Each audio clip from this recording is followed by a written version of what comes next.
I look like I jumped ahead here, missed one of my points.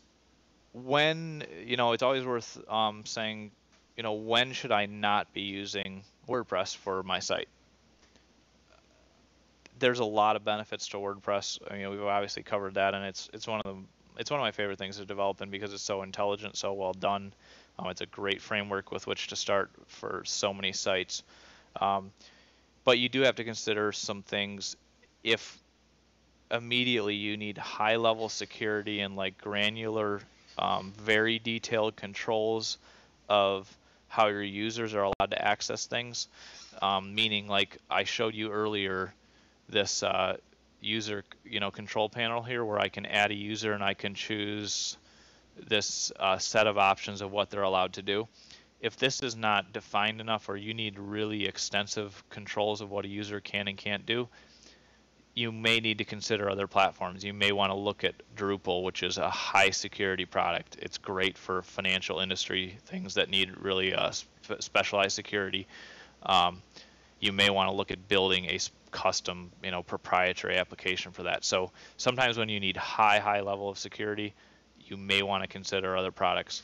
Um, that being said, like I said, you can run e-commerce securely through this. You can run subscription blog services. You can do a lot, but that's one place where I do consider other options along with WordPress when you look at a really high level of security that might be needed. Um, if for some reason the modular approach that makes WordPress so strong it has some conflict with your specific industry or how you need to do business, that's something you got to make the educated decision as a business owner and say, does this really, make sense? Is this the right way for me to handle it?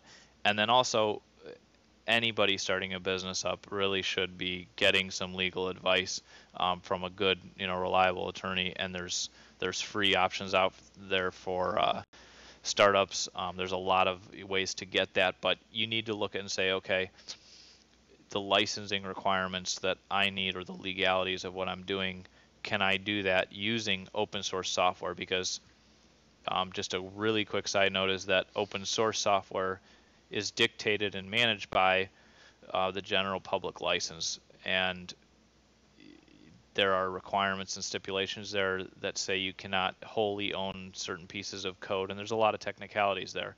So it's worth reading about that and at least having a general understanding and then getting legal advice and say, okay, can I reliably, from a legal standpoint, securely run my business using this?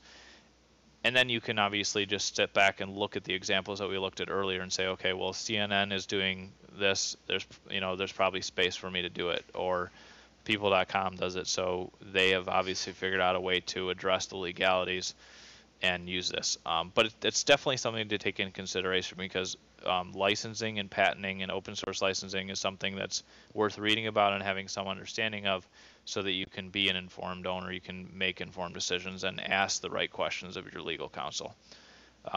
Be objective, educate yourself in all the ways that you can so that you can really lead your company in technology and be a leader that's well informed about what the options are in technology. So stepping back, we just wanted to hit that one.